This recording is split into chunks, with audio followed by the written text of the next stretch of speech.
सबै यो टेबलमा के गरेको पुसेर गरौँ केटाकेटीहरूले त्यसै नानीहरूले बच्चाहरूले हेर्नुहोस् है मेरो भदाइनीले बनाएको यो चाहिँ हामीले माथि टिका लाउन निस्केको छौँ साथी रान्डर बुने सानलाइकोमा दसैँमा रिसाउनु हुँदैन त सर कता हो घर नगएर टिका लाउनु अहिले कोसेले सबै ठिक जाँदैन रिसाउनु हुन्छ चाडबाडमा अब सारा पस्न मलाई एकैचोटि भेट्नु त्यही नाइडियर लैजा तेरो काका कहाँ भनेको थियो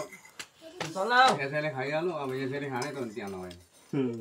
कोसेली खाइहाल्यो अचार मात्रै नहुने त्यसमा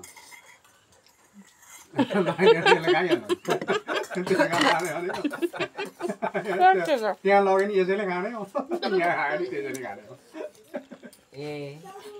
टेक्नोलोजी ल्याउनु यो के हो पिज्जा राम्रो भरि गिज्जा भरि ओठ भरि घाउ आएर एक दुईवटा भयो माला दिएर आएछ छैन सबैले डोइ गरे फर्कै जानु होला र त 3 दिन बस्नु भनेर